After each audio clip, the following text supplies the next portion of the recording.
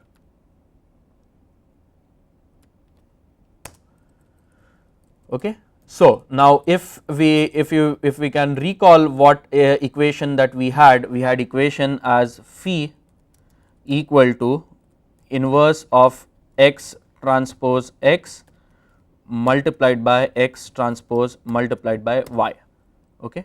So, what we will do is we will now compute x transpose multiplied by y. Recall that the matrix y is nothing but this, y is a vector which is nothing but what we have over here.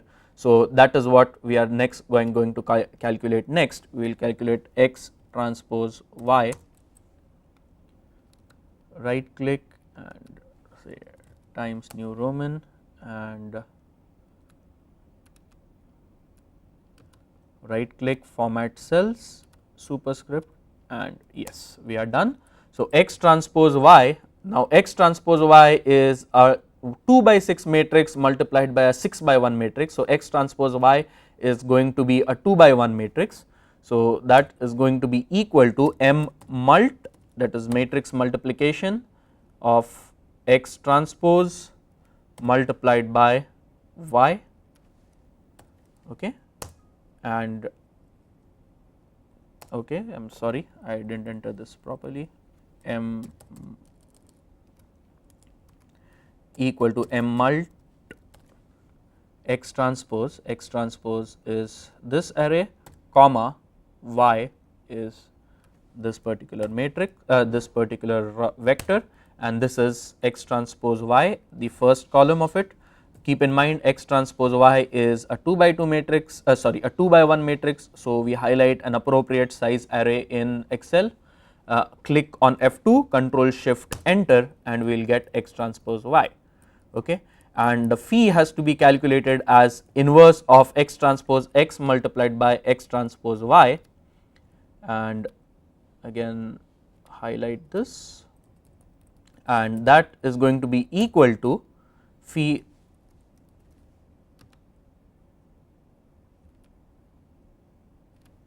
okay, I have changed the font size over here.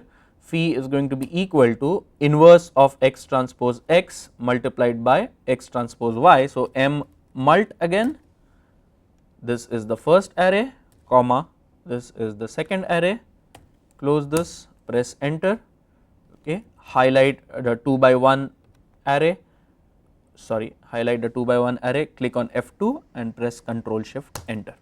Okay. So, this is the result of A0 and A1, our phi matrix that we obtained from this particular method of x transpose x inverse x transpose y, and if we compare it with what we had obtained in the previous lecture in this particular module, we see that in the previous lecture of this module we had obtained the same value of A0 and A1. Okay. So, the objective of this particular exercise was to show that this method inverse x transpose x multiplied by x transpose y is going to give us exact same result as we had earlier. That was really the only intention of this particular exercise. Okay, so having done that, now let us go to the interpolation part. Interpolation part is where we will build the matrix X, which is going to be a 6 by 6 matrix X, and using that particular matrix we will compute our phi, which is going to be a0, a1 up to a5 using just inverse of x multiplied by y. Okay. So, this is where I will write I will construct our matrix X. So, what I will do is perhaps just copy this particular file once again, create a copy after interpolation.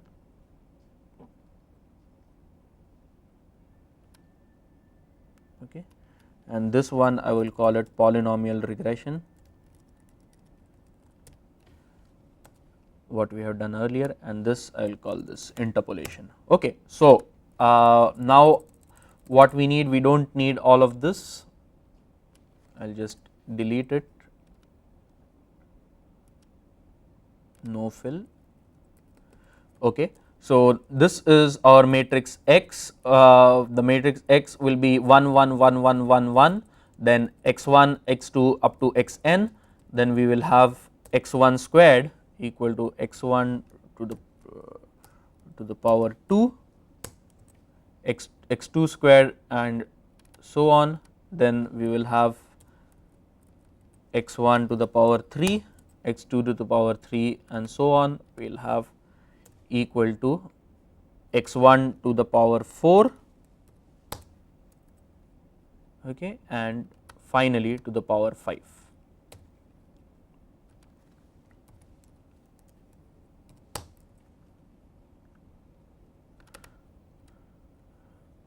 Okay, and we will highlight this entire thing and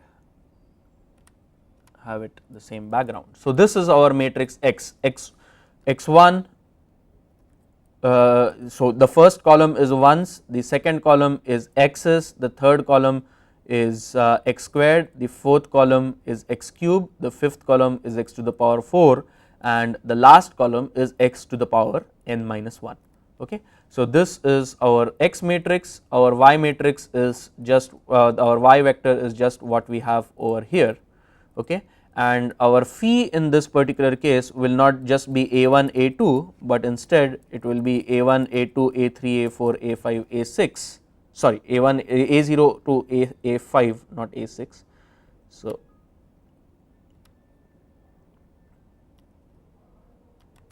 okay, format cells, some of the cells are merged, so I will unmerge those cells, okay, and just drag it a4 a5, okay, and I will just delete this. This, as we had seen, gets changed to nothing but inverse of x multiplied by y. Okay. So, what we need to do is to compute inverse of x. Okay, and again I will increase the font size over here. Okay, equal to MINVERSE, and select this entire array, press enter, and now go ahead and I will expand this. Okay. So, select a 6 by 6 array over here. So, I have selected 6 rows, 2, 3, 4, 5, 6 columns. Okay. Press F2 and then press Control Shift Enter, and this is now going to be our inverse of x. Okay. And our phi is nothing but inverse of x multiplied by y, mmult function mmult, and we have to choose the 6 by 6 array which is inverse of x, and that is what I am doing over here, multiplied by the vector y, sorry, not multiplied by, comma the vector y. Okay. So, mmult of the inverse of x comma y will give us the first value of that is a0. Okay. We then highlight the 6 the 6 rows of the phi vector, click on F2 and then control shift enter, and what we will get is really so what I am doing over here is changing the font size.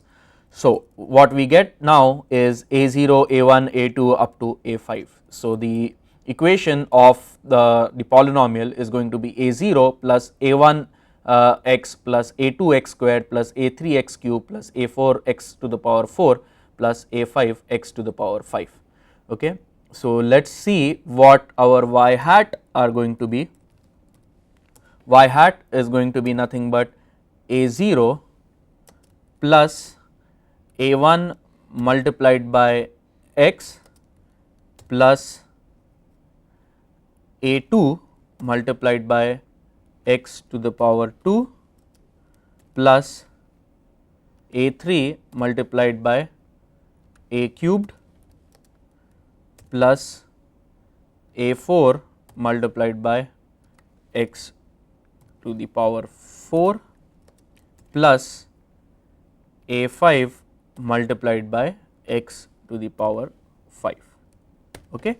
So we have A0 over here, A1x plus A2x squared plus A3x cube plus A4x to the power 4 plus A5x to the power 5.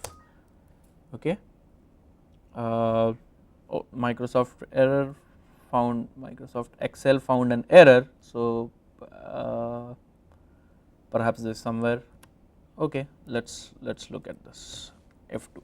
So A0 plus A1 x plus A2 x square plus A3 x cube plus A4 x to the power 4 plus A5 x to the power 5.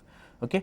Remember what we did earlier. So if we drag and drop this downwards, what is going to happen is really what we'll end up getting if we drag and drop this downwards is if from instead of A0 plus A1x, it will be this value plus this value plus this value and so on.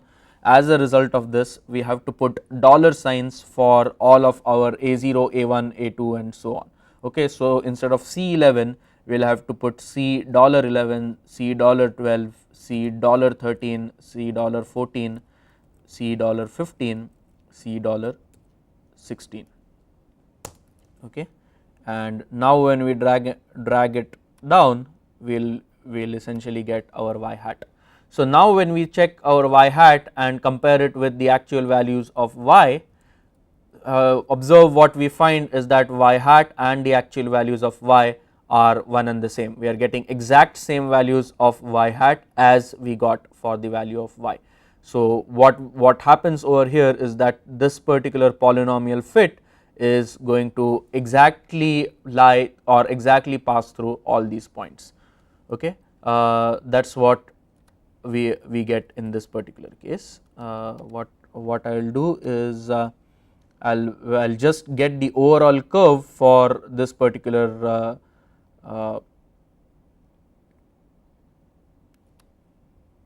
yeah. Okay, now that we have this out of the way. Okay, so this is y hat. Now what I want to draw is I want to draw a curve between x equal to 0.8 and x equal to 4.9. So I will take new values of x and new values of y hat is what I will take over here. So x is say 0.8, 1.0, 1.2 and so on. So I will just select this and drag on until I reach 5.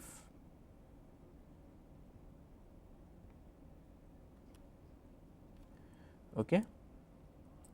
And y hat, what I will do is I will just, all I need to do is just drag these guys over here and my equation will be recomputed.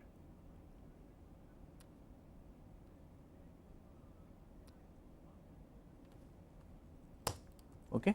So now let us see what our equation is. Our equation is A0 plus A1 multiplied by this x plus A2 multiplied by this x squared plus A3 multiplied by this x cube, so on and so forth. That is our y hat. I will delete these values, I will click on this and double click at this particular edge. Okay. So this is our x, this is our y hat, and I will plot this on this particular curve that we had over here.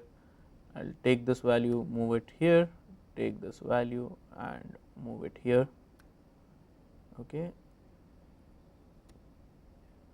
And I will just format this data series to remove the blocks. So, the marker options is no marker.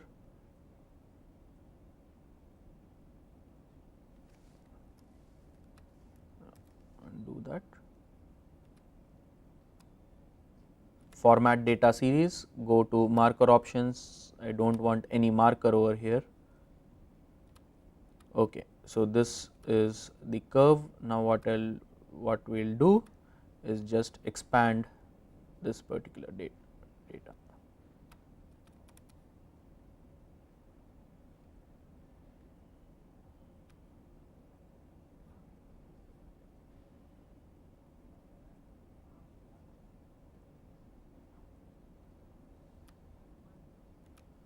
Okay, and just expand this over here. Okay. So, let us look at what we got through interpolation, and this, the blue dots were the original data points that we had, and this polynomial, this fifth order polynomial fit is what is shown by the red curve. If you see the fifth order polynomial fit, although this fifth order polynomial fit exactly passes through each of these 6 points, 6 data points that we had, we clearly it does not do a very good job of following all this data. For example, you will see that this particular data beyond this point is almost flat. However, in order to fit this particular polynomial, this fit goes to a value much lower than that and then comes back up. So, we are not sure whether this particular interpolating function that we have gotten is a good function or not. For this example, actually it was the problem was not very large, simply because this was a 6 by 6 matrix X of this sort. 6 by 6 matrix is really the largest value of X, that the largest size of the matrix X that we need to go for if we want to do polynomial interpolation. What we see in this particular example is that while polynomial interpolation works, polynomial interpolation is not necessarily a best case situation to have. For example, if you take an eighth order polynomial fit, we will not be able to get a good polynomial fit simply because the matrix X becomes very poorly conditioned. As a result of this, and again this is not something I am going to demonstrate in these lectures, but the one thing that you can see which becomes immediately obvious why this is a problem is one part of the matrix is of order 1, whereas the other part of the matrix is of order 1000. This in on itself does not mean much, but this is kind of a reason why this particular overall matrix becomes very ill conditioned, the matrix X becomes very ill conditioned. So, we did the polynomial interpolation part just for the sake of completeness, just to show that this is one possibility that one can use in order to do linear regression, in order to do interpolation. What we will now look at is several methods which use certain known functional forms for doing this interpolation. So, we will start off with Lagrange interpolating polynomials, go on to Newton's interpolating polynomials. So, let us now talk about other ways of doing interpolation. The multi-regression, multilinear regression, the polynomial regression does work. However, it is not a good method in order to do interpolation. So, we will look at several alternatives to do interpolation, and the first alternative we will look at is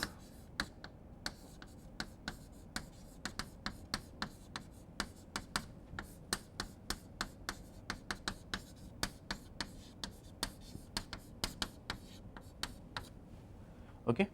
Let us define a polynomial. So, again we have the data x1, y1,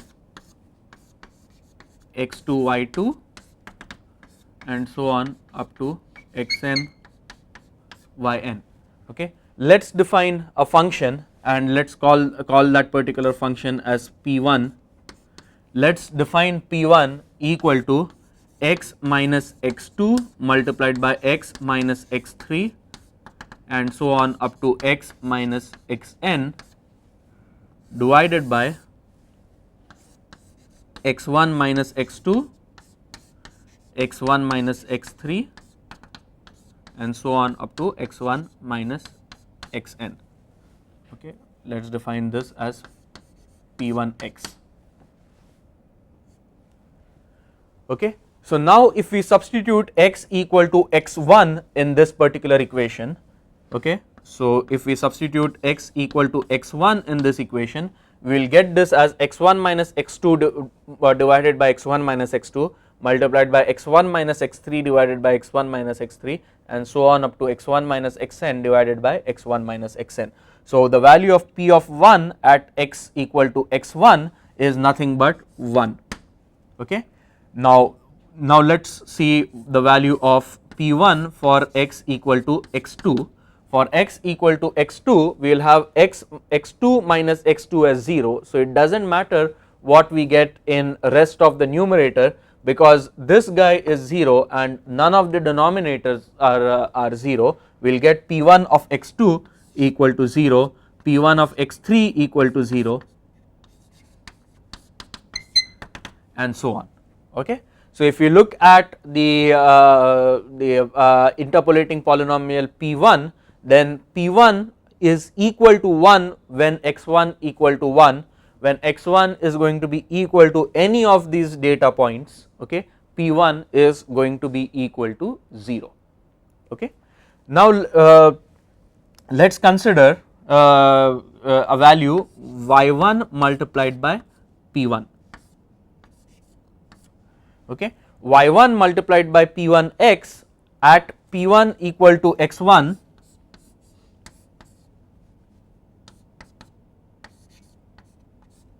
this particular value is going to be y1. Okay. This is an important property that we need to keep in mind at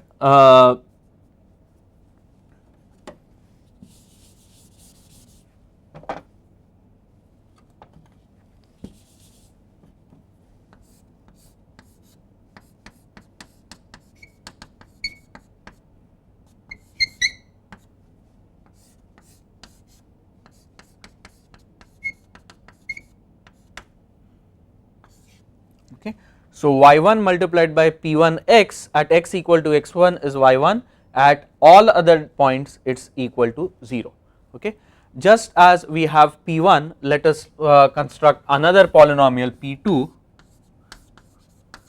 So, p2 of x we will write as x minus x1 multiplied by x minus x3 and so on up to x minus x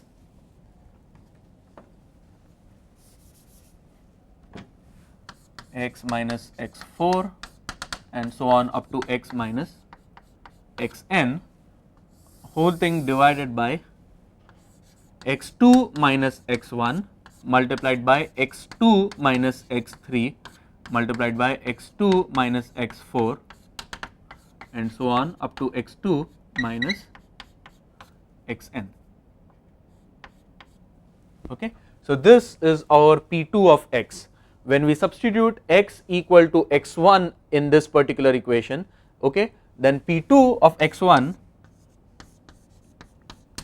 is going to be, we have this x1 minus x1 term as 0, none of the other terms are 0 in this particular polynomial. Since there is a 0 in the numerator and no 0 in the denominator, p2 of x1 is going to be 0. Now let us look at p2 of x2.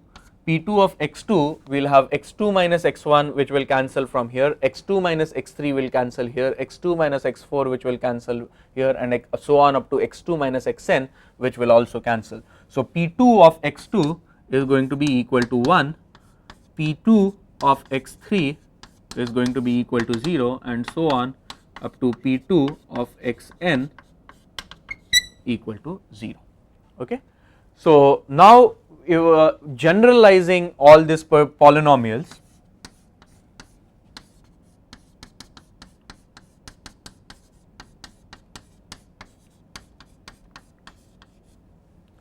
okay, a polynomial pi, we will write that as x minus x1 and so on up to x minus x I minus 1 multiplied by x minus x I plus 1. We are missing the term x minus xi. The only term that is not present over here is x minus xi. Okay, this thing divided by xi minus x1 and so on up to xi minus xi minus 1, xi minus x I plus 1 and so on up to xi minus xn. Okay, the shorthand notation for writing pi is nothing but pi is product of j going from 1 to n, j not equal to I, x minus xj divided by xi minus xj. That is the shorthand notation for writing pi of x. Okay. So, these are what are known as the Lagrange polynomials.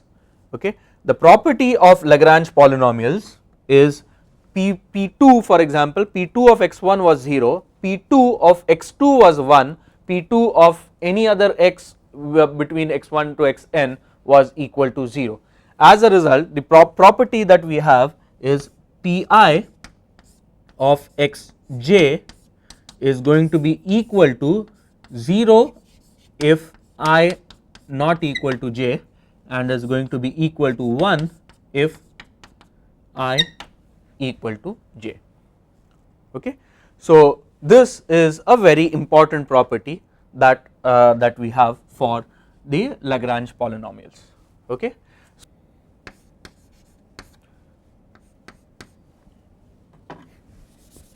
Let us now construct fn minus 1 of x as y1 times p1x plus y2 times p2x plus so on up to yn times pnx. Okay. Let this be the function that we have obtained. Now, what happens if we substitute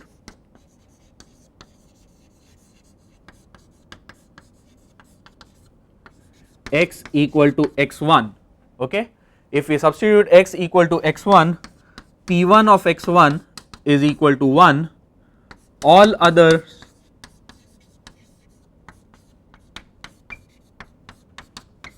equal to 0, okay?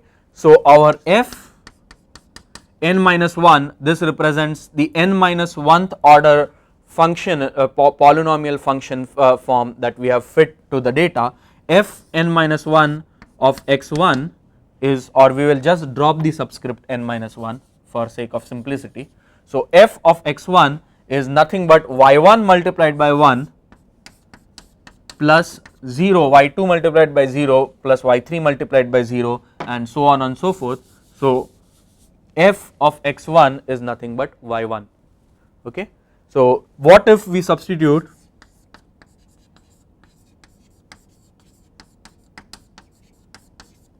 x equal to x2?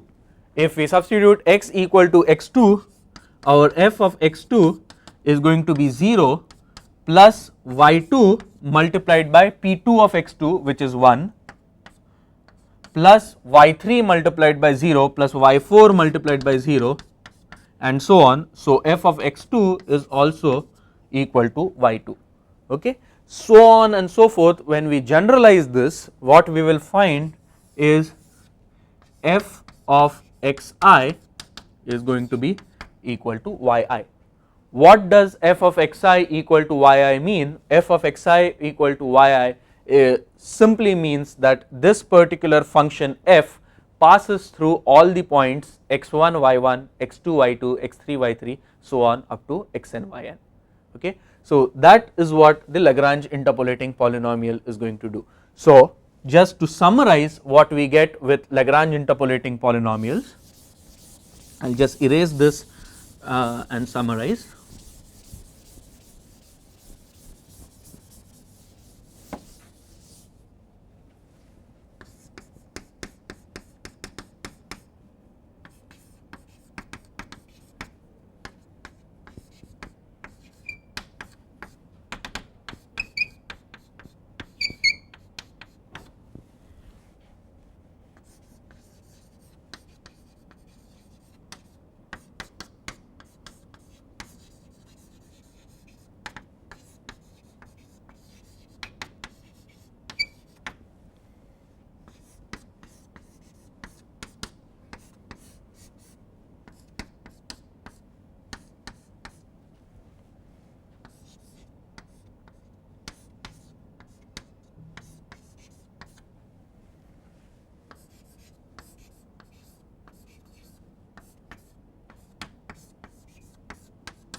Okay, so this is what we have done with respect to the Lagrange interpolating polynomial function. The Lagrange interpolating function f of x is nothing but y1 p1 plus y2 p2 plus y3 p3 up to yn pn, and our p1 p2 p3 are essentially given by this particular formula. If we go on to this part of the board, this is exactly the same formula that we had derived. What it means is pi is nothing but product of x minus x1 x minus x2 up to x minus xn without having the term x minus xi, and in the denominator we have xi minus x1 xi minus x2 and so on xi up to xi minus xn except the term xi minus xi. Okay, so this is what the polynomial p1 means, and this is the shorthand notation of Lagrange interpolating polynomials.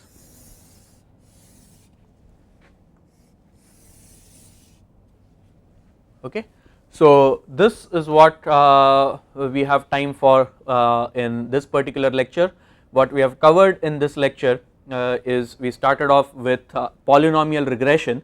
Polynomial regression, we solved one particular example for polynomial regression to show that the polynomial regression method gives us exact same result as the linear regression method.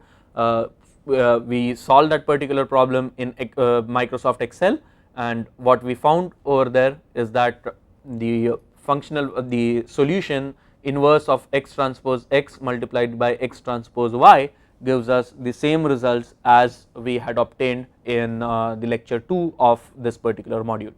After that, we extended that idea for polynomial fit to fit an n minus 1th order polynomial to n data points. So we fit an n minus 1th order polynomial to n data points using the equation of this sort. Phi we obtained was equal to x inverse times y. Okay, then we went on to Microsoft Excel, and in Microsoft Excel we found out that this particular function indeed gives us a curve that passes through all the data points. The curve that went through the various data points that we obtained looked somewhat like this. Okay, I am just drawing that as a cartoon. So this is what we derived, we observed when we used Microsoft Excel, and finally we covered Lagrange interpolating polynomials, where f of x was given as summation of the data yi multiplied by the polynomial pi, where polynomial pi had a form of this type. Okay, so that's really what we have covered in today's lecture. The next lecture would be the last lecture in this module, and in that lecture I will cover what is known as Newton's interpolating polynomial.